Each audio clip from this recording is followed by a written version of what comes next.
apa-apa saja sih pelayanan yang ada di Rumah Sakit Permata Pamulang ini. Kemudian ada materi dari dokter Ratu Mulia spesialis anak, jangan lewatkan. Kemudian Bapak Ibu nanti sambil mendengarkan materi boleh banget bertanya, boleh raise hand atau silahkan chat di kolom komentar. Dan jangan pula nanti kami akan share daftar isi ya atau absensi, silahkan diisi absensinya. Karena dari absensi itu nanti kami akan mengundi siapa-siapa saja yang akan mendapatkan hadiah menarik dari kami. Ada 3 buah voucher GoPay senilai Rp50.000 masing-masing. Kemudian ada juga voucher untuk konsultasi gratis di klinik laktasi untuk 2 orang pemenang. Nah, kemudian nanti juga kita akan akhiri dengan sesi foto bersama, begitu ya. Baik, untuk selanjutnya, untuk kita mempersingkat waktu, kita akan tampilkan dahulu pemutaran company profile dari Rumah Sakit Permata Pamulang. Silahkan.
Baik, terima kasih. Itulah tadi gambaran sekilas dari profil company dari Rumah Sakit Permata Pamulang. Rumah Sakit Permata Pamulang, serve with smile. Jangan lupa Bapak Ibu, selain tadi sudah banyak sekali ya ditampilkan apa saja sih pelayanan-pelayanan yang ada di Rumah Sakit Permata Pamulang, kami juga memiliki layanan-layanan yang memberikan pelayanan 24 jam bagi Bapak Ibu ya, Sobat Permata dimanapun Anda berada. Ada laboratorium kami ya, laboratorium kami beroperasi selama 24 jam, siap siaga untuk menerima keluhan-keluhan dari Bapak Ibu dan yang terkait dengan pemeriksaan-pemeriksaan yang dibutuhkan oleh Sobat Permata di rumah. Kemudian ada radiologi 24 jam, selain CT scan 32 slice, kami juga memiliki pelayanan radiologi seperti USG abdomen bagi Bapak Ibu Sobat Permata yang memiliki keluhan, perut saya kenapa ya, kok bengkak, perut saya kok membesar, yuk silahkan datang ke kami, nanti akan dilayani oleh dokter radiologi kami. Ada juga USG soft tissue atau jaringan lunak kalau ada benjolan-benjolan.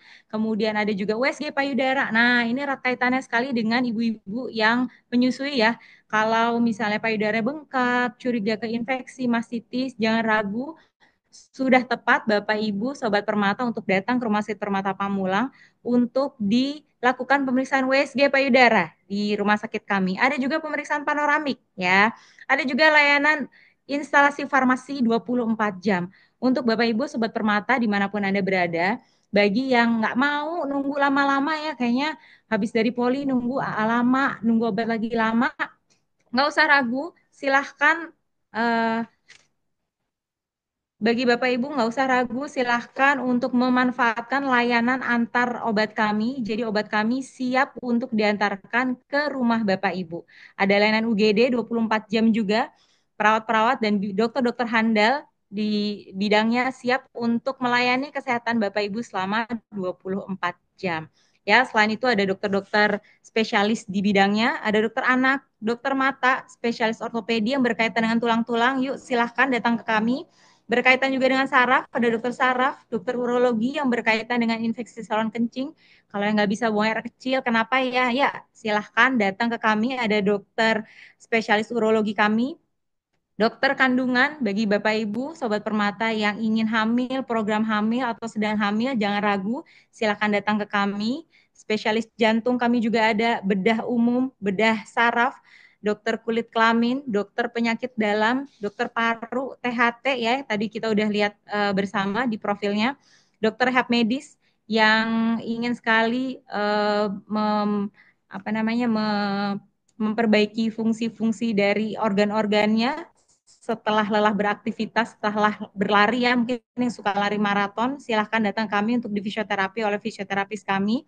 Ada dokter kesehatan jiwa, dokter gizi klinis, tumbuh kembang anak, layanan psikologi kami, dokter gigi kami juga lengkap, ada bedah mulut, ada dokter ortodonti, prostodonti, lengkap semuanya ya. Ada layanan Sunday klinik kami, ada juga last but not least ada klinik laktasi kami ya. Klinik laktasi kami dibidangi oleh 3 orang dokter. Boleh tolong di-share mungkin Bapak Anto. Klinik laktasi kami saat ini digawangi oleh 3 orang dokter yang ahli di bidangnya, yaitu Dokter Ratu Mulia, spesialis anak, ada juga Dokter Rodia Indira, ada juga saya sendiri Dokter Henistika Sari. Klinik laktasi kami tidak hanya melayani masalah konsultasi menyusui, tapi juga boleh banget Bapak Ibu, Sobat Permata dimanapun Anda berada, kalau mau konsultasi masalah pemberian makan pada bayi dan anak, yang anak-anaknya susah makan, ya, gimana caranya berat badannya naik, gimana caranya supaya anak-anak ini nggak GTM ya, gerakan tutup mulut, gimana caranya supaya anak-anak nggak jadi picky eater, yuk boleh banget datang ke klinik laktasi kami. Nanti ada dokter Ratu Mulia yang bisa memberikan solusi terhadap masalah dari Bapak Ibu Sobat Permata dimanapun Anda berada. Baik, sebelum kita mulai diskusi narasumber oleh narasumber kita di siang hari ini, jangan lupa nanti mohon diisi daftar absensinya supaya bisa dapat ya voucher Rp50.000 dari GoPay dan voucher konsultasi di klinik laktasi kami. Baik, mungkin saya bisa say hello dulu nih ke Dokter Ratu mungkin Dok. Halo Dok, selamat siang Dokter. Selamat siang, Dokter Heni. Assalamualaikum. Cukup jelas suara saya Dok, punten Dok. Sudah cukup jelas, Dok? Oke, baik. Terima kasih, dokter. Mohon izin sebelum kita mulai nih dok, seksi bincang-bincang kita ya pada siang hari ini, siang menjelang sore ya, di hari Jumat yang syahdu ini agak-agak mendung di luar. Saya izin membacakan dahulu profil singkat dari Dokter Ratu Mulia Rezeki, spesialis anak ya. Nama lengkap Dokter Ratu Mulia Rezeki, spesialis anak. Beliau menamatkan SMA di tahun 2000 di SMA Negeri 8 Jakarta, kemudian menyelesaikan pendidikan kedokteran umum di Universitas Indonesia di tahun 2006, kemudian melanjutkan kuliah dokter spesialis anak dan alhamdulillah selesai di tahun 2013. Saat ini beliau berpraktek di Rumah Sakit Permata Pamulang.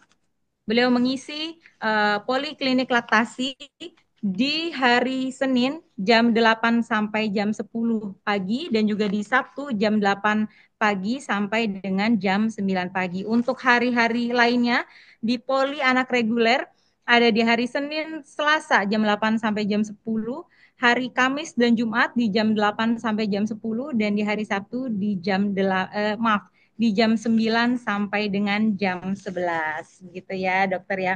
Hari ini kita akan bahas nih dok masalah ASI dan ibu bekerja. Ini topik yang relevan sekali ya dok ya. Untuk ibu-ibu nih mama-mama sepertinya banyak sekali keluhan-keluhan karena saya juga dulu sempat mengalami hal yang sama ya dok ya. Harus bekerja tapi tetap ingin nyusui juga. Tetap gimana caranya supaya anak-anak kita ini mendapatkan golden liquid gitu ya dok ya, dapat ASI gitu. Nah hari ini kita kupas tuntas dengan ahlinya nih pakarnya ada Dokter Ratu. Dokter Ratu, silakan dok untuk memberikan materinya, waktu dan layar saya persilahkan dok. Ya, terima kasih Dokter Heni. Assalamualaikum warahmatullahi wabarakatuh. Terima kasih para peserta webinar sudah datang menghadiri webinar kami adakan hari ini. Perkenalkan saya Dr. Ratu Meulia Rezeki, spesialis anak. Hari ini saya akan membawakan webinar dengan topik ASI pada ibu bekerja. Kenapa kita pilih topik ini? Karena berdasarkan penelitian terakhir ini, cakupan ASI eksklusif ya pada ibu menyusui di Indonesia, terutama pada ibu bekerja itu menurun. Sehingga kami harapkan dengan pemberian topik webinar ini akan meningkatkan cakupan ASI eksklusif pada ibu bekerja. Izin saya share screen ya, Dok.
Dok, apakah sudah terlihat?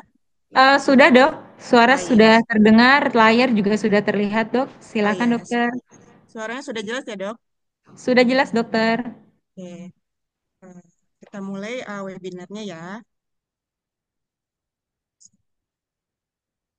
Pertama kita akan membahas mengenai mengapa menyusui itu penting. Kita semua tahu ya kalau ASI itu adalah pilihan utama makanan untuk bayi. Kenapa menyusui itu penting? Ternyata ada manfaat yang banyak sekali baik untuk bayi maupun untuk ibu. Untuk bayi, seperti ini ya. ASI itu mengandung zat gizi yang sangat lengkap, mudah dicerna dan sesuai kebutuhan bayi. Jadi ASI itu sifatnya dinamis. dia berubah-ubah sesuai dengan daya isap bayi, hari bayi yang menyusu, dan juga pada usia bayinya. Selain zat gizi yang lengkap, ASI itu juga mengandung hormon pertumbuhan dan zat kekebalan tubuh. Ini yang membuat bayi-bayi yang menyusui itu resikonya rendah terhadap beberapa penyakit seperti diare, infeksi saluran pernapasan akut, pneumonia atau radang paru, infeksi telinga, radang otak, alergi, obesitas, sampai termasuk ke permasalahan perilaku. Lalu untuk manfaat pada ibu, karena menyusui, risiko perdarahan setelah melahirkan pada ibu itu akan menurun. Lalu ternyata juga beberapa kanker seperti kanker payudara, kanker rahim, itu juga resikonya menurun pada ibu yang menyusui, terutama ibu yang menyusui eksklusif selama 6 bulan. Lalu dengan menyusui ini bisa dianggap seperti kontrasepsi alami. Jadi selama ibunya menyusui eksklusif selama 6 bulan, dia akan menunda kembalinya kesuburan selama ibunya belum haid. Lalu menyusui itu juga ASINya itu diambil dari kalori ibunya, sehingga otomatis ibu akan mengalami penurunan berat badan. Pada menyusui itu juga biasanya terjadi skin to skin contact antara ibu dan bayi, sehingga itu akan membantu bonding, ikatan batin antara ibu dan bayi. Dan karena dengan menyusui, otomatis tidak memberikan susu formula, biayanya juga akan lebih rendah.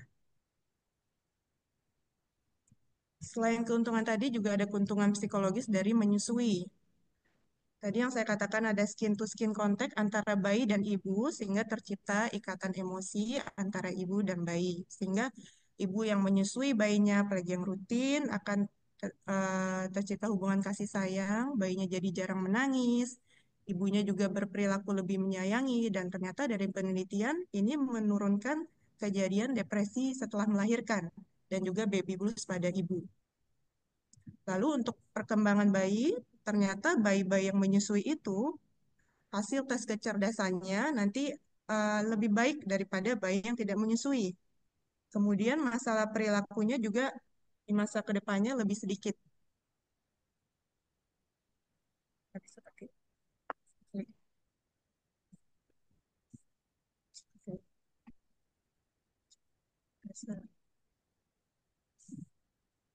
Nah, ini rekomendasi dari WHO tentang menyusui pada ibu ya. Yang pertama, inisiasi menyusui dini atau disebut juga IMD. Apa sih inisiasi menyusui dini? Jadi inisiasi menyusui dini itu bayi secepat mungkin menyusu. Sejak dia lahir, bayi diletakkan di dada ibu. Nanti akan ada skin to skin contact dan bayi langsung menyusu. Kemudian ASI eksklusif selama 6 bulan. Apa yang dimaksud dengan ASI eksklusif? Apakah ada penambahan air putih itu juga disebut ASI eksklusif? Jadi ternyata ASI eksklusif itu hanya pemberian ASI saja, tanpa tambahan apapun termasuk air putih. Kecuali misalnya bayinya sakit dan dia harus mendapatkan obat-obatan, nah itu tetap dibilang ASI eksklusif. ASI eksklusif ini diharapkan terjadinya dalam 6 bulan pertama kehidupan. Kemudian setelah usia 6 bulan, mulai ditambahkan makanan pendamping ASI, dan bayi diharapkan terus menyusu sampai usianya 2 tahun atau lebih. Ini contoh bayi yang sedang inisiasi menyusui dini ya. Kita lihat dia baru dilahirkan, langsung diletakkan di atas dada ibunya. Tujuannya adalah skin to skin contact, dan tujuannya dia bisa mencari payudara dan mulai menyusui dari sejak dini. Ini IMD ini dilakukan dalam waktu 1 jam. Nanti setelah IMD, bayinya itu sekarang langsung rawat gabung dengan ibu, jadi tidak dipisah dengan ibu. Apa manfaatnya rawat gabung dengan ibu? Karena dia satu ruangan dengan ibu, dia menjadi bonding, ada ikatan batin. Ibu lebih percaya diri menyusui karena setiap saat bisa menyusui bersama bayinya. Menyusuinya juga bisa berlangsung lebih lama, dan karena bayi menyusu lebih sering, berat badannya jadi naiknya lebih cepat.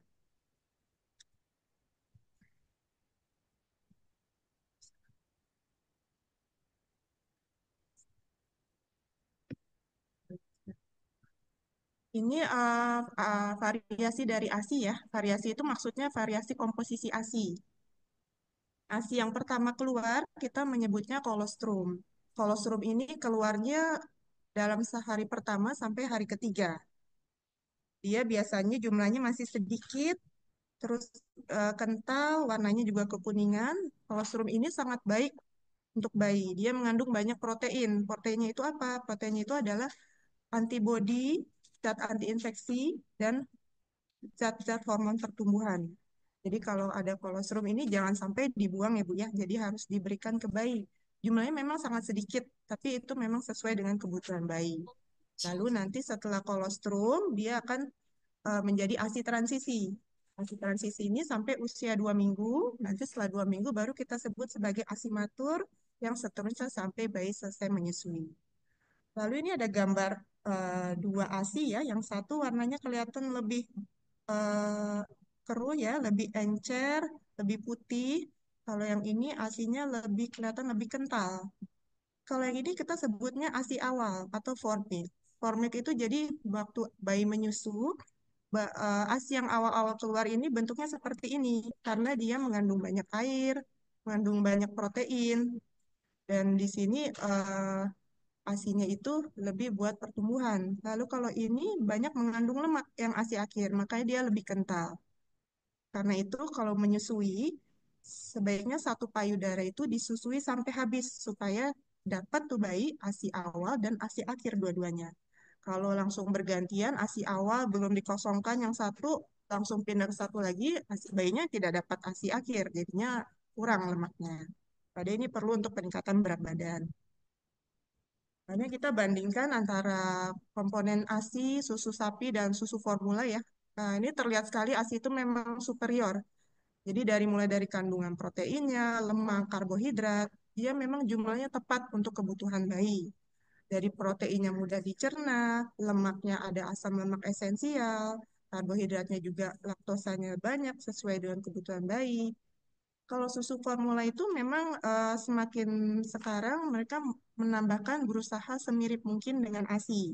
Misalnya mereka udah menambahkan asam lemak esensial, kemudian mereka menambahkan vitamin dan mineral, tapi tidak akan bisa sama seperti ASI, terutama dua faktor ini.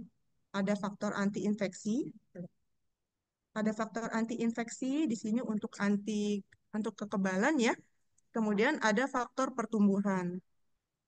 Dua faktor ini tidak ada di susu sapi maupun susu formula. Ada banyak penelitian yang meneliti tentang pemberian susu formula pada bayi. Ternyata dari penelitian itu, bayi-bayi yang mendapatkan susu formula, dia mengalami resiko lebih tinggi untuk beberapa penyakit ya. Ada banyak penyakit di sini. Resiko alergi, asma, kemudian resiko obesitas, kematian bayi mendadak, kemudian ada resiko untuk IQ dan perkembangan kognitifnya ternyata lebih rendah daripada bayi menyusui, juga masalah gigi, limbah oklusi, dan lain-lain. Termasuk juga untuk ibu. Ketika ibunya tidak menyusui, maka ibunya berpeluang untuk mengalami diabetes, obesitas, beberapa macam kanker, dan lain-lain. Ini adalah gambar anatomi payudara. Ini payudara ibu menyusui itu ukuran dan bentuknya berbeda-beda ya, bervariasi. Ada yang besar, ada yang kecil, tapi yang menentukan besar kecilnya itu bukan kelenjar asinya, tapi jaringan lemaknya dan jaringan ikat penyangganya itu. Jadi walaupun payudaranya mungkin menurut ibu payudaranya tidak besar, tapi jumlah kelenjar asinya sama, kurang lebih sama semua ibu. Ini di sini kita namanya alveolus ya. Ini adalah tempat dibuatnya ASI. Maka suka dibilangnya pabrik ASI. Nanti ASI dihasilkan di sini, lalu dia dialirkan lewat saluran ini. Nanti dia dikumpulkan di sinus lactiferus namanya. Ini adalah kumpulan ASI, kita sebutnya adalah, kadang kita sebutnya gudang ASI. Ini kalau dilihat di payudaranya, ini bagian yang hitam ya, Bu. Ini namanya areola. Nanti keluarnya lewat puting. Nah, ini sekilas aja tentang laktogenesis. Jadi sejak kehamilan 16 minggu itu sebenarnya hormon-hormon untuk menyusui sudah dibuat, sudah ada. Tapi ASINYA belum keluar karena masih ASINYA belum bisa keluar karena hormon-hormon kehamilan masih tinggi. Nanti begitu sudah melahirkan, hormon-hormon kehamilannya turun, lalu hormon menyusui seperti prolaktin itu langsung tinggi, baru ASINYA mulai keluar dan makin lama makin banyak. Ini adalah dua hormon yang penting untuk menyusui. Ada hormon prolaktin dan ada oksitosin. Prolaktin itu yang membuat ASI, kalau oksitosin yang mengalirkan ASI keluar. Bagaimana ini mereka berdua ini bisa keluar? Jadi dipengaruhi oleh isapan pada puting ibu. Ketika bayi menyusui, dia mengisap puting ibu, ada saraf di situ, nanti terstimulasi, lalu rangsangnya diteruskan ke otak, lalu otak membaca, oh bayinya mau menyusui nih. Jadi prolaktin dan oksitosinnya harus dilepaskan. Jadi dikeluarkanlah peredaran darah ke payudara, mereka mulai bekerja memproduksi ASI, oksitosinnya juga dikeluarkan, jadi ASINYA keluar dan bisa diisap bayi. Tadi saya sudah katakan bahwa oksitosin itu penting untuk mengalirkan ASI keluar. Oksitosin ini cepat sekali dibuatnya, dan itu dipengaruhi oleh pikiran ibu.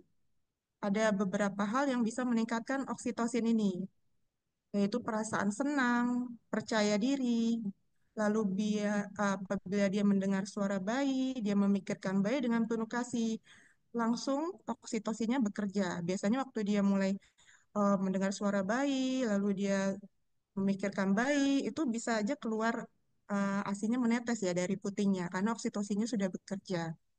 Karena itu penting sekali untuk ibu menyusui agar dia merasa senang, agar dia merasa bahagia, supaya dia menyusuinya lancar. Ini butuh dukungan dari tentu saja keluarga.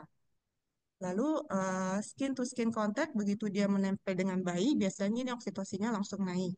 Kemudian bisa dibantu juga dengan namanya pijat oksitosin, nanti akan saya ajarkan ya. Lalu kebalikannya ada juga yang bisa menurunkan oksitosin, jadi ASINYA tidak keluar. Itu rasa cemas, kesakitan, khawatir, stres. Nah, ini akan menurunkan oksitosin sehingga otomatis ASINYA tidak keluar. Karena itu ibu hamil harus sebisa mungkin tidak stres, harus didukung agar dia semangat terus dan percaya diri. Ini contoh pijat oksitosin ya. Jadi ini bisa dilakukan oleh anggota keluarga yang lain. Ini posisinya ibu lagi menyusui itu rileks, bajunya dilepas, dia agak bersandar ke depan, lalu nanti dipijit. Ini tulang belakang ya. Jadi sekitar 2-3 cm di samping tulang belakang, kanan kiri dengan ibu jari, jari lainnya mengepal, nanti dipijat cara ini. Jadi suasananya dibuat rileks supaya ibunya gak tenang. Ini biasanya akan meningkatkan oksitosin.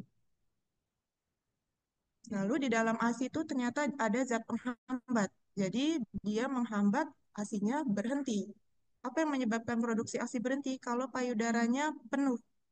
Jadi begitu payudaranya penuh dengan ASI, lalu ASINYA badan ibu akan melihat, oh ASINYA sudah penuh, jadi produksi ASINYA harus dihentikan. Karena itulah pentingnya untuk menyusui rutin, teratur, dan mengosongkan payudara. Karena kalau terlambat, payudara sudah penuh, nanti dibaca sama badan ibunya, ASINYA belum perlu diproduksi lagi. Nanti lama-lama produksi ASI bisa berkurang. Jadi harus rutin dikosongkan. Bisa dengan disusui langsung atau dengan diperah. Ini eh, gambar ukuran lambung bayi baru lahir ya. Waktu baru lahir, lambungnya sangat kecil nih, sekitar seperti buah ceri. Maka dia kebutuhan cairan juga masih sangat sedikit. Jadi enggak, ibu-ibu tidak perlu khawatir kok ASINYA masih sedikit. Karena memang masih awal itu ASINYA masih sedikit, kebutuhannya juga masih sedikit. Nanti makin lama dia ukurannya akan makin besar. Sekarang kita bahas tentang posisi dan perlekatan menyusui. Ini adalah kunci untuk menyusui yang baik ya, untuk keberhasilan menyusui. Kalau posisi dan perlekatannya sudah baik, biasanya menyusuinya akan lancar. Posisinya ini bayinya digendong ya, menempel dengan badan ibu, lalu dia menghadap ke ibu seluruhnya nih. Wajahnya menghadap ke payudara, badannya juga menghadap ke ibu. Jadi ini kepala dan badan dalam satu garis lurus. Jangan sampai badannya hadap ke atas, kepalanya nengok ke sini. Nanti biasanya kurang baik posisinya, musuhnya juga tidak sempurna jadinya. Jadi posisi seperti ini, kemudian jangan lupa kepalanya disangga, badannya juga disangga. Ini posisi yang udah benar. Nanti kalau misalnya posisi menyusui itu memang ada berbagai macam. Untuk awal biasanya seperti ini, nanti kalau udah makin bayinya makin besar, makin jago posisi bisa macam-macam senyamannya ibu dan bayi. Lalu perlekatan, perlekatan mulut bayi ke payudara ibu. Di sini kita ada empat kata, ada kata kuncinya com ya. Dari pertama C-nya itu chin, dagu. Di sini dilihat dagunya harus menempel di payudara ibu. Menempel itu supaya si hidungnya ini nanti tidak tertekan sama payudara ibu. Kemudian areola, areola itu yang bagian hitam-hitam sekitar puting ya. Areola itu sebisa mungkin masuk ke mulut bayi. Jadi yang terlihat itu areola bagian bawah hampir tidak terlihat. Yang atas terlihat sedikit. Kemudian lip, bibir bayi ini terbukanya doer ya, jadi melebar, terlipat keluar, jadi kebuka, dan mouth itu mulutnya terbuka lebar. Ini perlekatan yang baik ya. Berarti bayinya menyusuinya betul-betul sampai ke areola, sampai ke sinus activerus tadi yang tempat gudang ASI. Kalau ini hanya masuk puting dan mungkin sedikit saja bagian areolanya. Sehingga nanti ini tidak optimal pengeluaran ASINya. Biasanya ini juga bisa menyebabkan puting lecet. Kalau dilihat di gambar sini terlihat nih semua ASI yang ada di sinus activerus terperah masuk ke dalam mulut bayi. Kalau ini hanya putingnya aja nih, ini jadi masih tertinggal di sini.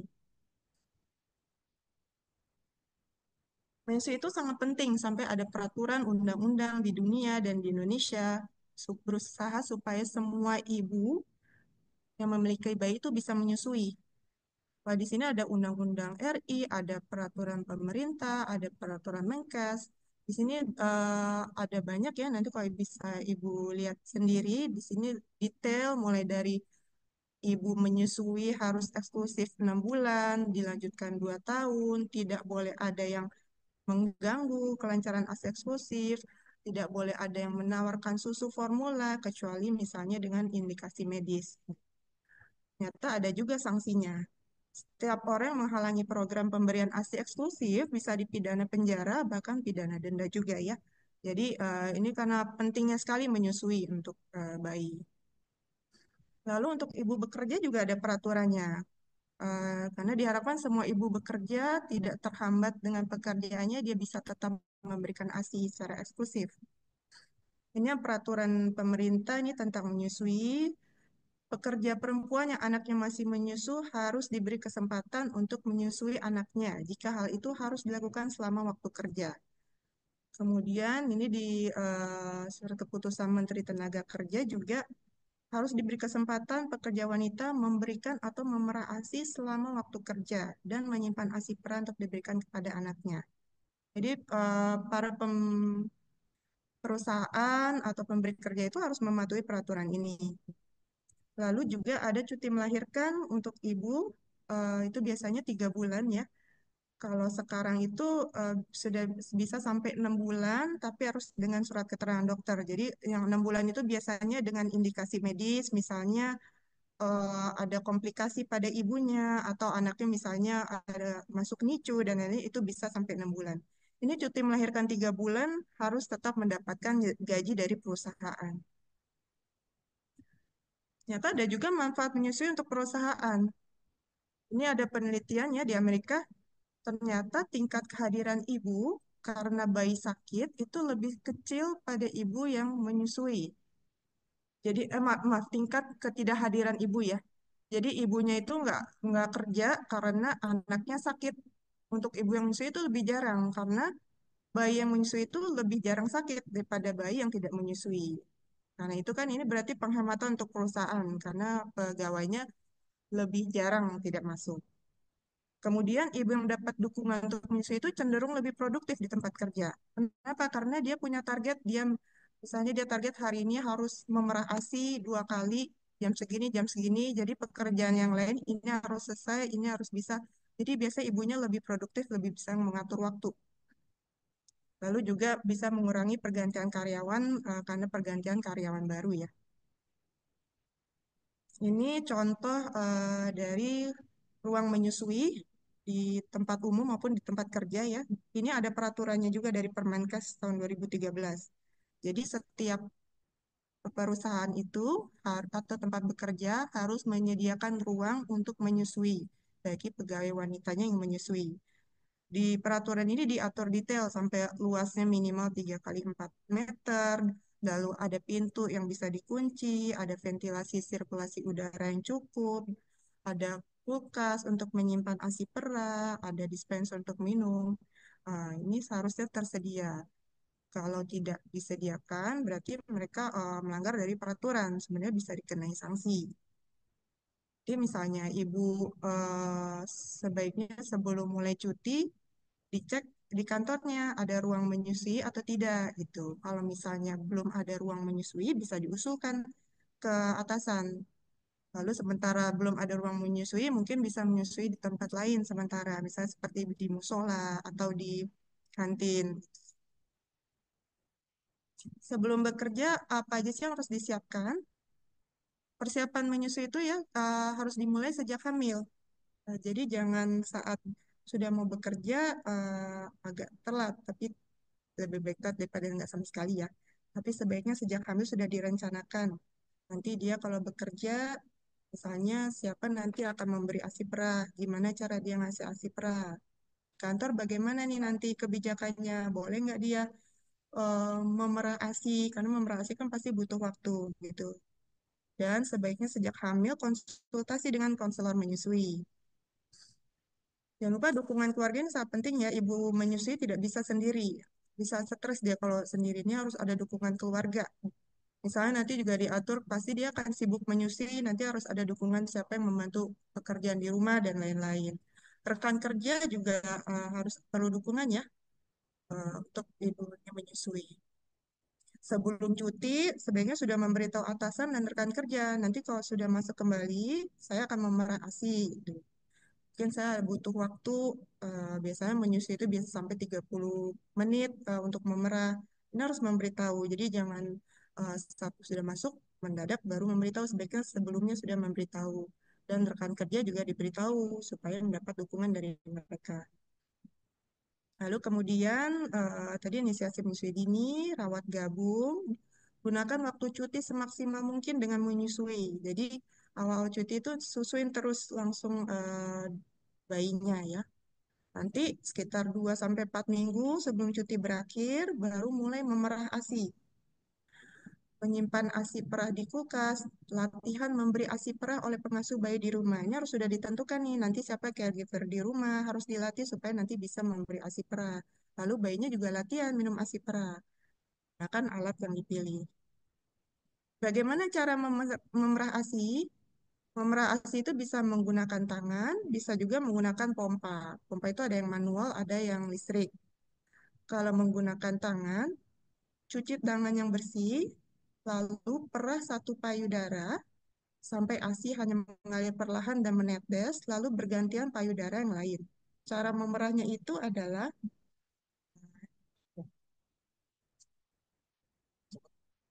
kelihatannya. Ya, ini ada contoh payudaranya ya. Ini kan putingnya, ini areola yang hitam.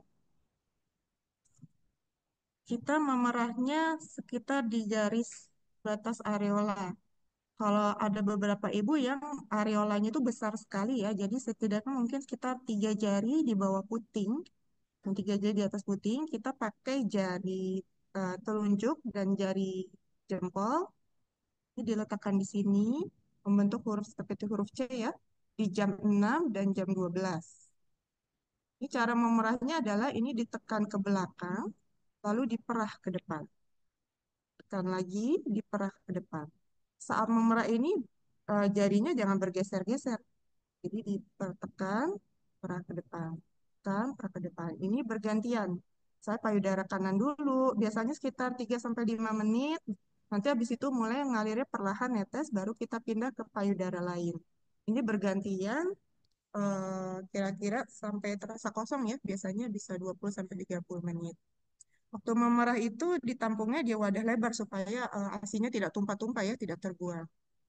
Memerah itu sesuai dengan waktu menyusui bayi, biasanya setiap 3 jam, bisa 3 sampai 4 jam. Ini contoh pompa yang listrik ya. Nah, ini yang listrik yang langsung bisa ditempel, jadi ini bajunya bisa ketutup ya. Mungkin ini lebih praktis lagi, dia bisa sambil kerja. Kalau ini yang pakai pompa tapi manual dengan tangan. Bebas mau pilih yang mana sesuai dengan kenyamanan ibu. Ngadu penyimpanan ASI. Setelah diperah, ASINya harus disimpan. Wadah menampung ASI itu yang baik adalah bentuknya botol kaca ya. Ada tutupnya nanti bisa rapat. Atau botol plastik boleh, tapi harus yang bebas BPA. Atau juga yang plastik langsung bukan botol yang bebas BPA. Setiap habis memerah, ini harus sebaiknya ditulis ya, dikasih stiker ini catatan tanggal dan jam pemerahan supaya kita tahu ini kapan diperahnya. Lalu memerah ASI itu masukin ke wadahnya sebaiknya cukup untuk satu kali saja supaya nanti kalau mau dihangatkan tidak ada yang terbuang. Karena kalau sudah dihangatkan biasanya tidak boleh dibekukan kembali. Oke. Berapa lama sih bisa disimpan ASI? Kalau di suhu kamar bisa selama 6 sampai 8 jam. Ini juga tergantung suhu ruangan ya. Kalau misalnya ber-AC dingin mungkin bisa sampai 8 jam. Tapi kalau suhunya panas mungkin sekitar 4 jam ya. Lalu kalau di termos es dia bisa bertahan sampai 20 jam. Untuk di kulkas yang lemari pendingin itu bisa bertahan 3 sampai 5 hari. Jangan diletakkan di pintu ya, karena sering dibuka tutup. Nanti perubahan suhunya ada perubahan suhu, nanti lebih tidak tahan. Dan jangan bercampur dengan makanan-makanan lain. Lalu kalau untuk di freezer bisa bertahan selama 3 bulan. Bisa juga yang kalau dingin sekali bisa sampai 6 bulan. Dan ini sama, jangan di pintu. Cara pemberian ASI perah. Kalau sudah diperah itu gimana cara memberikannya? Kalau dulu memberi ASI perah itu adalah first in, first out. Jadi yang disimpan duluan, misalnya yang disimpan seminggu yang lalu, baru dikasih sekarang. Tapi kalau sekarang kita kasih yang terbaru disimpan, itu yang kita kasih. Karena nutrisi ASI itu berubah-ubah setiap hari sesuai usia bayi. Jadi lebih baik yang mendekati bayi hari ini. Karena itu menyimpan di freezer sebaiknya tidak perlu terlalu banyak-banyak. Lalu ASI perah itu yang baik adalah dalam suhu ruang, jangan dingin-dingin diberi bayi. Mungkin meskipun ada beberapa bayi yang senang diberi suhu dingin ya, tapi biasanya harus dalam suhu ruang, jadi menyerupai suhu badan ibunya. Kalau ASINya beku, dipindahkan dulu ke kulkas bawah selama semalaman sebelum dihangatkan. Lalu ASI yang dihangat itu cara menghangatkannya adalah dimasukkan ke dalam wadah berisi air hangat. ASI yang sudah dihangatkan ini harus diberikan dalam waktu 2 sampai 4 jam, tidak boleh dibekukan kembali. Ini contoh menghangatkannya, ya. Jadi wadahnya dikasih air hangat, ASINya direndam sampai nanti suhunya hangat ya. Bagaimana cara pemberian ASI perah? Cara pemberian ASI perah ini harus dilatih juga untuk caregiver ya. Jadi posisi bayinya digendong, dekat badan, agak tegak, bayinya dibedong atau tangan dipegang. Karena kalau tangannya bebas ke depan, takutnya dia bergerak-gerak nanti akan bisa menumpahkan si wadah ASI ini gitu. Jadi kalau bisa tangannya agak di samping atau dibedong. Lalu diberi kain di dadanya supaya nggak bajunya nggak kotor kena tumpahan ASI. Memberikannya bisa macam-macam, bisa pakai cup feeder, namanya cup feeder, bisa pakai cangkir, sendok, botol sendok, pipet. Ini macam-macam, ini bebas tergantung kenyamanan si pemberi ASI perah dan bayi. Cara memberikannya tidak boleh dituang ya, jadi tepi cangkirnya itu agak dimiringkan. Ini jadi seperti menyangga di bibir bawah bayi. Nah, yang bagian atas juga kena bibir atas, nanti asinya mengenai bibir bawah bayi ya. Nanti bayinya mengecap sendiri, jadi jangan dituang. Kemudian sebisa mungkin jangan diberi botol dot. Jadi kalau botol dot, nanti bayinya akan mengalami bingung putih. Ini misalnya pakai sendok ya, pakai sendok mungkin agak lebih repot ya, tapi tergantung kalau udah lebih nyamannya sendok tidak apa-apa, karena yang satu harus memegang wadah, satu memegang sendok. Kalau ini contoh yang botol sendok, jadi ujungnya bentuknya sendok. Jadi kalau dipencet keluar sedikitnya. Bingung puting apa sih bingung puting itu? Jadi bingung puting itu adalah bayi susah untuk beralih dari DOT ke payudara karena dia diberi botol DOT. Kenapa dia susah? Karena cara mengisap dan aliran susu pada botol DOT dan payudara itu berbeda.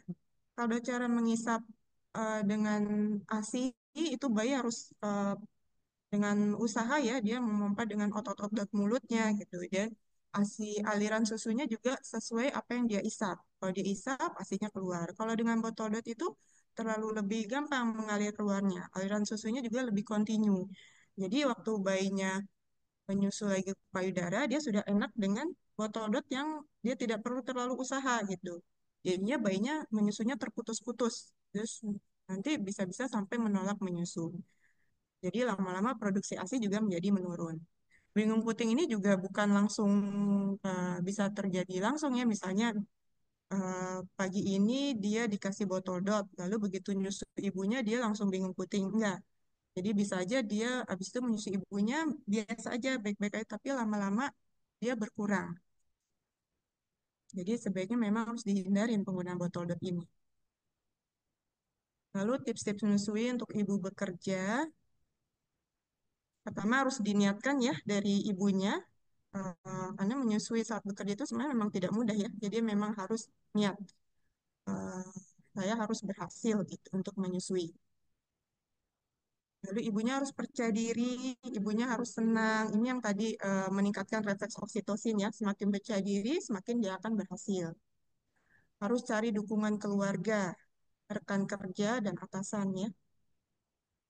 Persiapannya harus jauh-jauh hari. Jadi ibu juga harus menentukan nanti siapa yang mengasuh bayi selama bekerja, cara memerah ASINYA mau yang pakai yang mana, lalu menyimpan ASINYA pakai wadah yang apa gitu. Harus disiapkan jauh-jauh hari.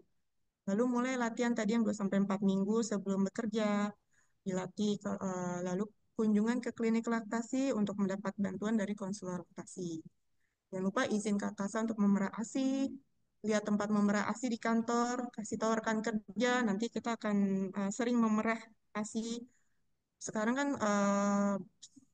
ada WFH, WFO ya, mungkin masih ada beberapa perusahaan yang menjalankan WFH. Ini kalau lebih bagus lagi kalau WFH ya, jadi mungkin lebih sering WFH-nya daripada WFO-nya, sehingga dia bisa lebih sering menyusui bayinya langsung. Lalu ibu juga harus konsumsi makanan bergizi dan cukup cairan.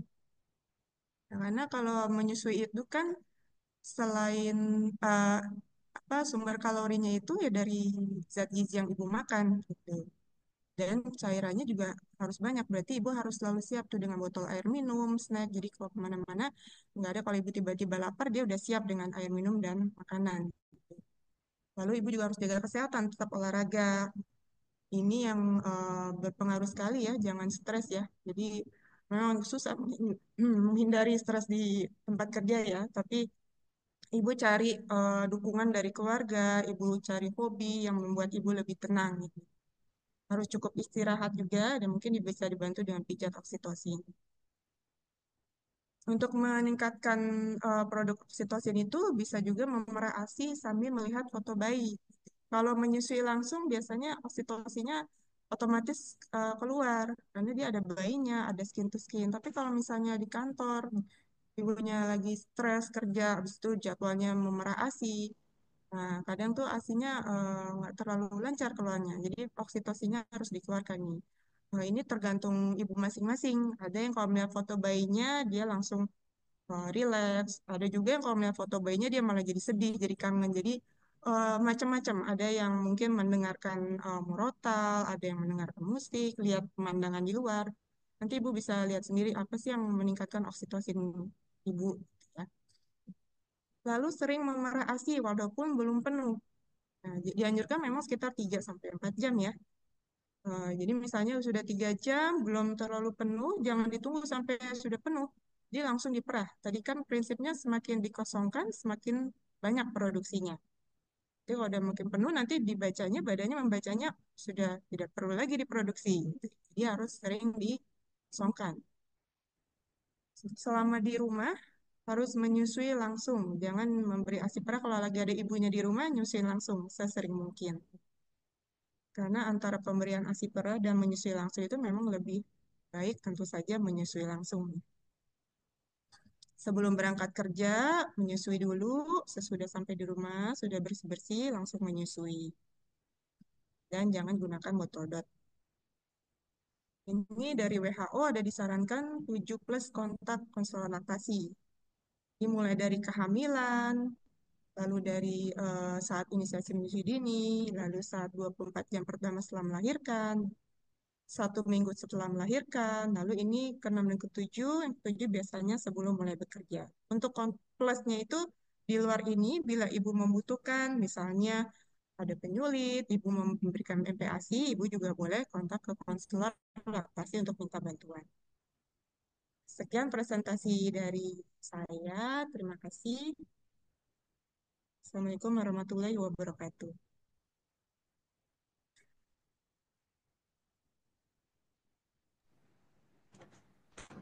Iya, baik. Terima kasih banyak Dokter Ratu atas paparan materinya. Ini materinya menarik sekali ya, Dok ya. Jadi penjelasannya dari awal, dari apa itu ASI, bagaimana kita harus bonding sampai akhirnya kapan-kapan aja sih waktu yang disarankan ya menurut WHO supaya kita bisa konsul ke polilaktasi. Begitu ya, Dokter ya.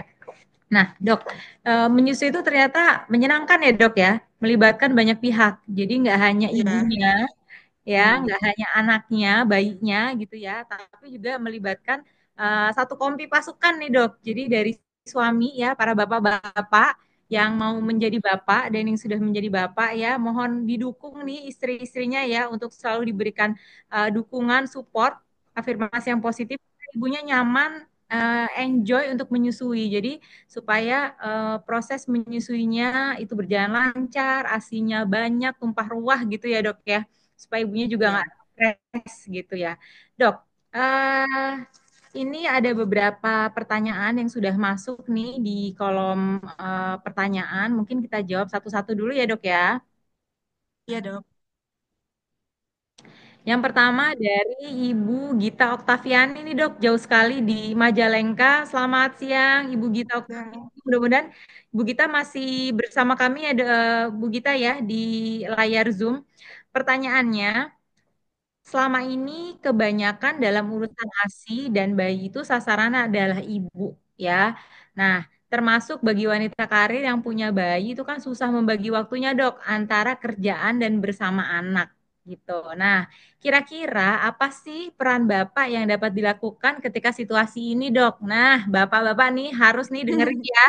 Yuk mari merapat di sini di Zoom ya supaya bisa mendengarkan dari pakarnya nih. Jadi harus gimana nih mensupport para ibu-ibu yang lagi menyusui? Ya, monggo dok, silakan dijawab. ya. Yo. Terima kasih ya untuk pertanyaannya. Iya, ini betul sekali ya pertanyaannya. Memang kalau menyusui itu tidak bisa hanya ibunya sendiri. Gitu. Menyusui itu perlu dukungan semuanya, terutama keluarga. Yang paling utama adalah bapaknya, gitu ya. Ibu menyusui itu bebannya berat gitu, karena dia harus memikirkan yang bekerja juga terutama ya, dia harus memikirkan pekerjaannya, dia harus sambil menyusui, memikirkan bagaimana kenaikan berat badan bayinya gitu. Belum lagi tugas-tugas rumah lainnya. Nah, ini yang diperlukan dukungan. Dukungannya mulai dari misalnya dia sejak dia hamil, mulai diatur, mulai ditetapkan nanti gimana urusan rumah tangga, misalnya urusan rumah tangga di rumah, siapa yang bisa membantu? Apakah perlu ART atau bagaimana? Lalu untuk nanti menyusui, ibunya perlu dukungan juga pasti untuk gizi ibunya, untuk yang membuat ibunya senang, itu juga harus ada dukungan dari ayahnya gitu. Kan sekarang juga ada istilah ayah ASI, jadi bukan cuma ibu menyusui, jadi ada istilah ayah ASI gitu. Jadi ayahnya juga harus Ya. berperan penting kan. Oke, baik. Ya, Ayah Asia, para bapak-bapak, mohon didengarkan ya, mohon disupport ya para ibu-ibunya ya, Pak ya. Jadi jangan diomelin terus, jangan diomelin kalau kenapa asinya begini-begini ya. Mohon disupport ya para bapak-bapak yang di luar sana ya. Nah, ini masih pertanyaan dari sebentar Dok, punten. Saya scroll dulu. Oke, masih dari Ibu Gita. Kalau kita sudah minum susu, ini menyebutkan merek nih dok ya, minum susu pelancar ASI, punten susu ya pelancar ASI ya, ada merek sih dok disebutkan. Tapi karena kita nggak di endorse, punten saya nggak menyebutkan merek ya dok. Apakah porsi makan kita harus dikurangi karena asupan gizi sudah ada di dalam susu. Nah, penjelasannya gimana nih dok? Kemudian ada batasan nggak nih apa yang boleh dan nggak boleh dilakukan ketika melakukan pemberian ASI perah? Nah, gimana nih dok? Jadi untuk gizi ya, kalau Ya, ibu menyusui itu dia kira-kira butuh tambahan sekitar 700 kalori per hari ya. Jadi 500 kalorinya dari tambahan makanan, 200 kalorinya diharapkan dari lemak dari ibu yang tersimpan selama hamil itu. Jadi 500 kalori kira-kira tambahan kalau sekali makan kan dewasa mungkin sekitar kalau ibu-ibu ya 700 ya. Jadi nggak seporsi banyak tambahan satu kali makan besar gitu. Mungkin kalau tambahan nasinya separuh porsinya, tapi proteinnya harus lengkap. Gizinya itu gizi seimbang. Jadi gizi seimbang jadi ada cukup karbohidratnya, proteinnya, lemaknya. eh, Tidak cukup hanya dengan tambahan susu saja. Jadi harus yang beraneka ragam gizinya. Mungkin gitu ya, Dok. oke, baik. Jadi tetap ya dok ya, gizi seimbang, bukan 4 sehat 5 sempurna lagi ya dok ya. Jadi tetap Kan, gizi Dok. seimbang, harus seimbangkan karbonya, proteinnya, begitu ya dok ya, sayur-sayurannya Ya, dan lebih baik dari makanan asli gitu ya dok ya. Jadi dari ya. makanan real food gitu ya dok ya. Kalau zaman Mm-mm. sekarang menyebutnya real food dok. Gitu. Oke, baik dokter. Ada Tadi yang satu, masuk lagi dari tadi yang ibu. satu Ya lagi dok. apa, Dok? Yang ASI perah ya? Pertanyaannya apa Ya, tadi? Asiprah, batasan-batasan apa yang boleh dan tidak boleh dilakukan ketika melakukan pemberian asiprah, dok? Batasan maksudnya bagaimana nih? Yang boleh tidak boleh? Mungkin begini, dok.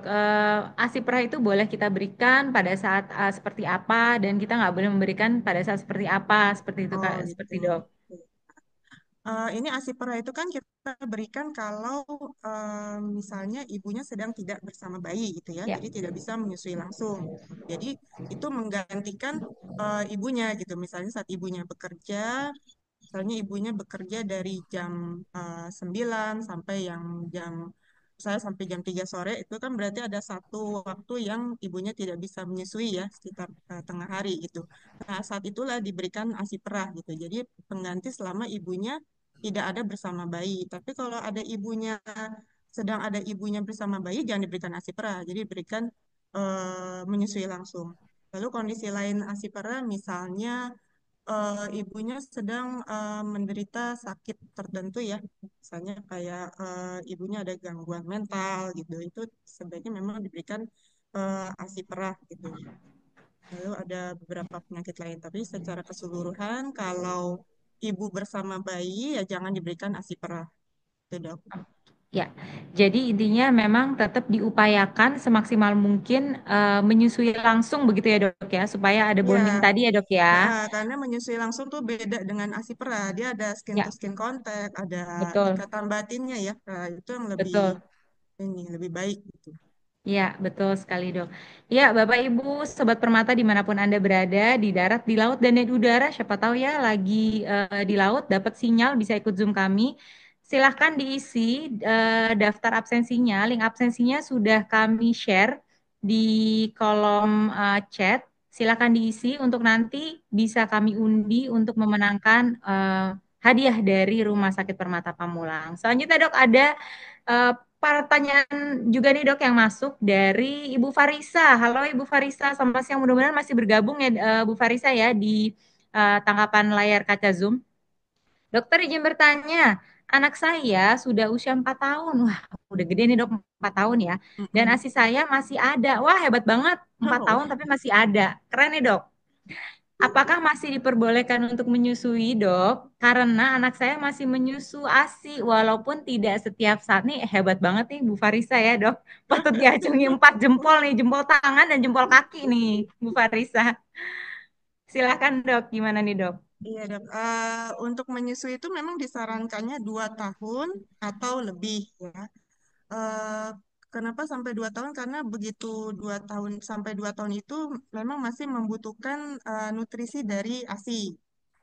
Apabila sudah melebihi 2 tahun, biasanya kebutuhan sudah cukup dari makanan. Kalau sudah 4 tahun, mungkin kalau dari saya sih sebaiknya mulai disapi ya dok, karena cukup lumayan lama ya. Dari 2 tahun ke 4 tahun.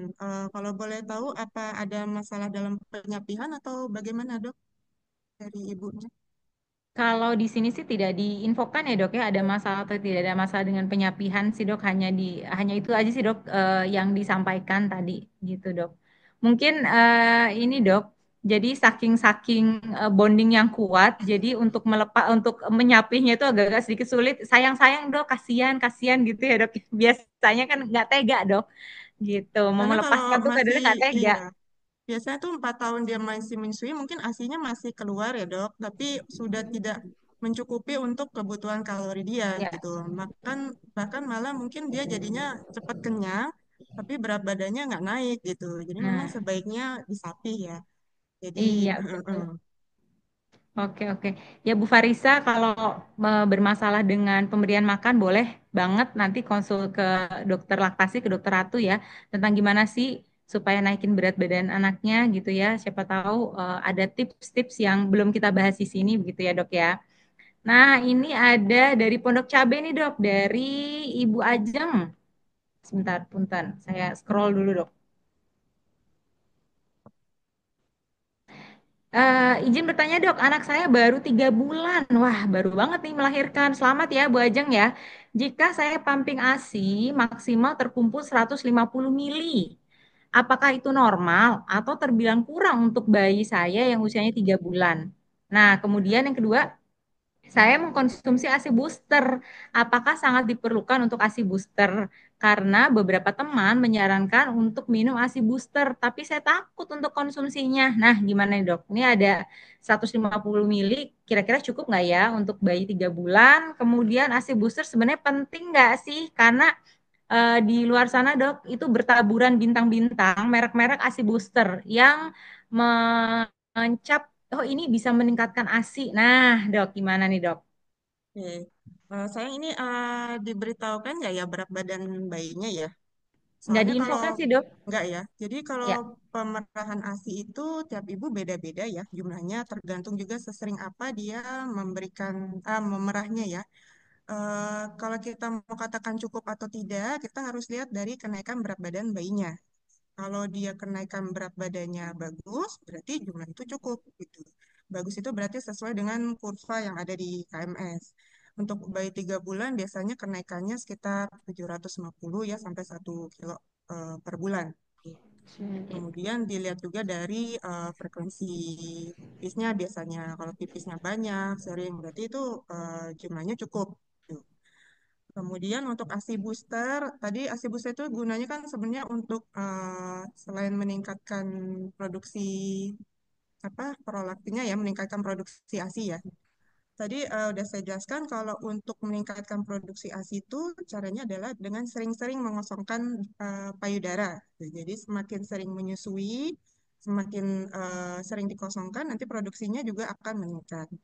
ASI booster itu yang bagus itu emang ada macam-macam sih dok sekarang. Tapi kalau saran saya sih lebih baik yang alami ya. Misalnya makan sayur katuk gitu atau sayur-sayuran hijau lainnya. Kalau misalnya sudah cukup sih tidak perlu ASI booster ya. ya, ya, Begitu dok. betul, dok. Dan sebenarnya ASI booster alam itu dari suami ya, dok ya. Sebenarnya kalau kita didukung, ya kan, kalau didukung sama suami gitu kan, itu kan booster alami. Jadi kita semangat gitu ya, dok, untuk menyusuin ya. Apalagi kalau misalnya lagi mompa gitu ya, lihat video-video si kecil, zaman dia lahiran gitu, itu booster banget buat ibu-ibu Ya, gitu ya, dok. pokoknya Apalagi ibunya ibu-ibu happy ya dok. kerja ya, Kalau dok ya. ibunya Ya, senang, benar. nggak perlu lagi. Iya benar, ibunya harus happy, nggak boleh dibuat stres ibunya ya. Nah, ada dari sebentar nih, dari Ibu Ayu Aldila. Ibu Ayu Aldila di mana nih ya? Nggak diinfokan di mana. Dokter izin bertanya, apakah ada pengaruhnya atau tidak minum ASI meskipun hanya 6 bulan ASI dengan yang tidak minum ASI? Eh, dengan yang tidak, sorry sorry dok, dengan Dokter izin bertanya, apakah berpengaruh atau tidak anak yang minum ASI meskipun hanya 6 bulan dengan anak yang tidak minum ASI itu lebih rentan terkena penyakit terutama ISPA. Jadi ada pengaruhnya nggak nih dok? Anak yang minum ASI cuma 6 bulan dengan anak yang nggak minum ASI berkaitan dengan ISPA dok. gitu. Karena kan Iya, kadang-kadang, oh ini sering batuk pilek karena iya. nggak minum ASI nih gitu. Minumnya susu formula jadi sakit-sakitan gitu dok. Jadi kalau dari penelitian ya dok, memang menyusui itu dia mengurangi resiko berbagai penyakit, salah satunya seperti ISPA. Lalu dari penelitian itu juga semakin lama dia menyusui, resikonya juga semakin rendah gitu. Jadi misalnya menyusuinya dibandingkan antara menyusuinya 3 bulan sama menyusuinya lebih lama lagi, itu ternyata resiko untuk penyakit ispanya lebih kecil lagi gitu. Jadi memang berpengaruh antara yang tadi yang tidak menyusui sama menyusui 6 bulan itu memang berpengaruh dan ada penelitiannya memang. Karena tadi ASI itu kan ada yang saya bilang seperti cairan hidup itu ya dok, ada Ya. antibodinya, ada hormon pertumbuhan, itu yang tidak ada di susu formula. Maka kalau bayi yang menyusui, biasanya kalau lagi sakit juga dia lebih cepat sembuhnya. Karena di situ ada antibodi-antibodi dari ASI ibu. Oke, ternyata di dalam ASI itu sudah mengandung berbagai macam antibodi ya dok ya, antibodi Iya, yang sudah alami yang sudah diberikan oleh Yang Maha Kuasa gitu ya dok ya. Jadi ajaib banget ya si ASI ini dok. Jadi iya ajaib banget. ya ajaib banget. Oke. Nah, ini ada pertanyaan lagi dok dari Jakarta, Ibu Eti Ratnasari. Anak saya umur 18 bulan sedang minum UHT dan Sufor. Menurut dokter, lebih baik UHT saja atau Sufor saja dok? Karena ASI saya udah nggak keluar lagi dari 11 bulan yang lalu dok. Nah, sudah coba laktasi tetap aja nggak keluar. Gitu dok. Gimana nih dok? Lebih baiknya UHT atau Sufor? Nah, ini. Kalau sudah 18 bulan itu kan berarti sudah 1,5 tahun ya. Ya. Sebenarnya kecukupan kalorinya itu sudah cukup dari makanan ya. Nah, jadi kalau penambahan susu formula itu sudah tidak perlu. Kalau susu UHT sebenarnya kalau di atas 1 tahun kita masih membolehkan pemberian susu UHT, tapi bukan sebagai sumber gizi utama. Jadi tetap harus dari makanan yang tadi gizi seimbang gitu. Jadi menurut saya sih tidak perlu keduanya, baik susu formula maupun susu UHT. Kalau kalau boleh tahu sih ini sejak kapan ya ASINya tidak keluar ya? Diberitahu ya. Tidak ada informasi sih dok, hanya menuliskan itu aja sih dok di kolom Oh, chat tadi dok. oke. Ya dok, mungkin begitu segitu aja. Oke, baik. Iya, kayaknya banyak banget ya dok ini pertanyaan-pertanyaan yang masuk untuk Bapak Ibu Sobat Permata dimanapun Anda berada ya, di darat, di laut, dan di udara ya. Mungkin lagi ada di udara, mau landing, mau konsul-konsul ke Polilaktasi kami bisa banget. Silahkan datang, ada Dokter Ratu, ada Dokter Rodia, ada saya nanti insya Allah siap melayani keluhan-keluhan dari Bapak Ibu Sobat Permata semua. Nah, ini ada link kuesioner, mohon diisi untuk feedback kami. Dan karena ini waktu juga sudah 1 jam lebih ya dok ya. Mungkin ini sesi pertanyaan kami tutup dulu sampai di sini. Kalau ada pertanyaan yang tidak terjawab ya, nanti akan kami jawab.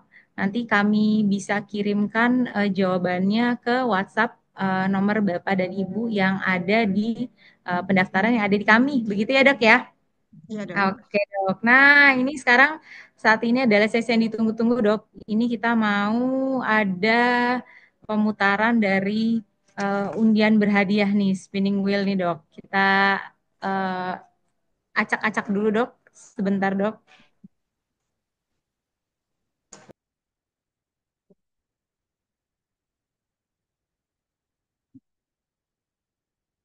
Ah, Nin.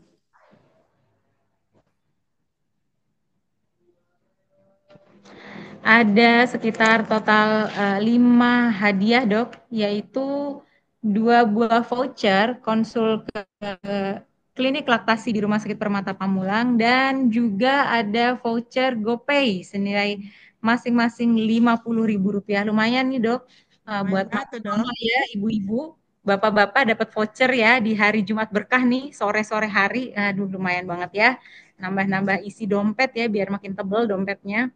Kita atur dulu dok sebentar. Ini naikin oksitosin ya dok, dapat Naikin voucher oksitosin GoPay. betul. Ya, ini kita undi dulu untuk satu buah, satu dulu ini dok, satu dulu untuk voucher konsul di klinik laktasi. Kita putar-putar-putar dulu, Dokter Ratu, sebentar. Dokter Ratu, boleh mohon berkenan mengucapkan kata stop, dok. Nanti kita stop ini spinning wheelnya, dok. Oh ya, Kita stop lihat dok. siapa yang memenangkan hadiah ini, dok. Ya, stop dok. Stop.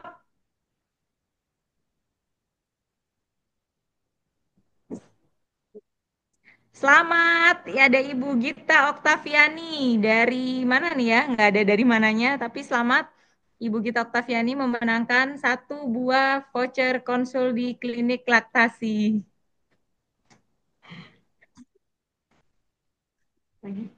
Boleh.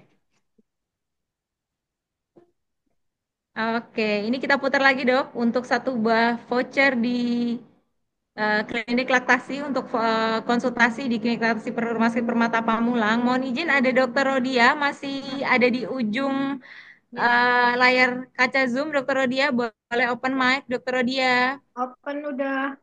Ya, Oke, ya sudah keluar ini Dokter Rodia ya, pemenangnya. Dona Hamidah. Ya, selamat Ibu Dona Hamidah memenangkan satu buah voucher konsul di klinik laktasi di Rumah Sakit Permata Pamulang. Oke, Dokter Rodia jangan ditutup dulu mikrofonnya, Dok. Kita undi dulu Oke, untuk satu buah pemenang voucher GoPay, Dok. Rp50.000, Dok. oke, Ayo, Dok, nanti mohon diucapkan kata stop, Dok, supaya di stop nanti sama admin kami, Dok. oke. Putar-putar-putar dulu, Mas. Puter, puter, puter. Siapa Stop, yang menang? stop.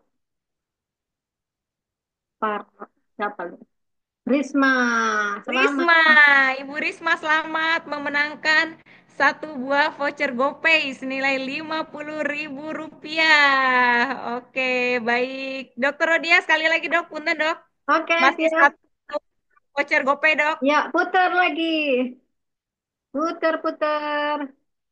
Putar lagi. Stop. Ya, Siapa Nova nih ya? Ayu Lestari. Nova Ayu Lestari. Selamat Ibu Nova Ayu Lestari memenangkan satu buah voucher GoPay senilai Rp50.000. Oke, baik. Terima kasih banyak, Dokter Rodia. Kasih, Dokter Heni. Oke, baik Dokter Ratu punten dok. Ini kita juga ada satu buah voucher GoPay Rp50.000 untuk satu orang penanya terbaik Dokter Ratu dok. Kira-kira siapa dok?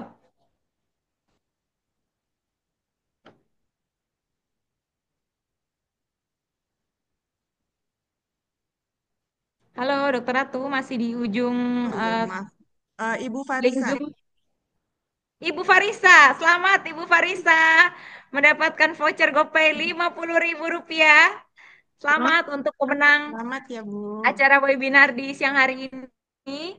Silakan menghubungi kami, Rumah Sakit Permata Pamulang, di nomor handphone kami untuk para pemenang. Di nomor, mohon dicatat ya Bapak Ibu pemenang, 0857 7294 5490. Oke, saya ulang, 0857 7294 5490. Oke, Dokter Ratu, punten dok, sebelum kita akhiri, mungkin ada take home message tipis-tipis dok. Ini acaranya menarik sekali dok. Masih banyak sebenarnya ini pertanyaan-pertanyaan, tapi waktu pula yang membatasi kita dok, nggak bisa lama-lama ini kayaknya ya. Tapi kalau mau dilamain bisa sampai besok nih ya dok ya. Ya, Silakan eh, dok. pesan dari saya sih untuk ibu-ibu menyusui ya. Jadi harus percaya diri, harus senang. Pertama kita harus bersyukur, kita udah punya anak, kita harus mengusahakan yang terbaik. Jadi kita pasti bisa menyusui gitu. Kalau perlu dukungan, cari dukungan. Jadi jangan sendirian berusaha menyusuinya, aja harus cari dukungan yang lain. Itu aja sih dok. Oke, baik. Terima kasih banyak. Jangan lupa Bapak Ibu, dimanapun Anda berada, Sobat Pamulang, bagi Bapak Ibu Sobat Permata Pamulang yang bermasalah dengan menyusui, gimana sih posisi yang benar, pelekatan yang benar, posisi kok berat badan anak saya nggak naik-naik, kok anak saya nggak doyan makan ya GTM, kalau bahasa anak-anak zaman sekarang GTM ya dok ya, gerakan tutup mulut ya. Nah, Ya, boleh banget silakan datang ke Klinik Laktasi Rumah Sakit Permata Pamulang. Ada Dokter Ratu Mulia Rizky, spesialis anak. Nah, ini ya narasumber kita di sore hari ini. Ada juga Dokter Rodia Indira, dokter. Boleh open mic dan videonya, Dok? Iya, oke, Dokter Heni. Nah, ini dia Dokter Rodia. Halo, Dok. Halo juga.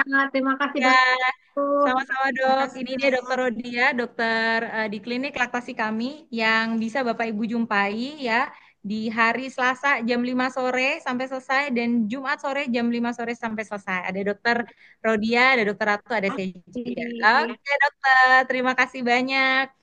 Bapak Ibu, Makasih Sobat ya Permata dok. dimanapun Anda berada, di darat, di laut, dan di udara ya. Nah ini dia foto-foto dokter-dokter pengisi dari klinik laktasi kami. Yuk silahkan datang kalau punya masalah dengan menyusui, masalah makan anak-anaknya, kok nggak mau naik berat badannya, kok anak-anak cenderung picky eater ya, pilih-pilih, nggak mau sayur, nggak doyan sayur, doyannya ini itu ya, yuk silahkan datang, ada dokter Ratu nanti di sana ya. Oke, dengan berakhirnya webinar laktasi di sore hari ini, berakhir pula saya membersamai Bapak Ibu untuk sesi webinar di sore hari ini. Tapi sebelum itu, punten dok, kita foto bersama dulu dok. Oh Kita iya. abadikan dulu di dalam satu kanvas yang indah dulu dok.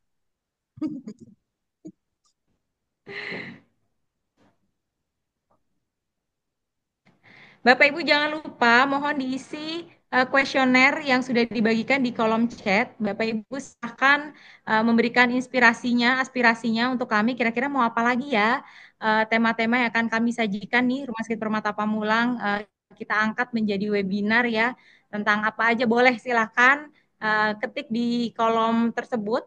Nanti akan kami insya Allah kami realisasikan ya untuk menjadi satu webinar-webinar yang menarik dan tentunya pasti ada hadiah-hadiah menarik. Jadi tunggu di Instagram kami, stay tune di Instagram kami, wajib follow Instagram kami. Gitu ya, Dok ya. Ya. Mantap. Oke. Oke, Dok. Ya, ini di layar saya ada tiga, tiga tangkapan nih, Dok. Yang pertama dulu, boleh di open videonya. Satu, dua, tiga, senyum, cheese. Oke, sebentar. Kita ulang lagi, Dok.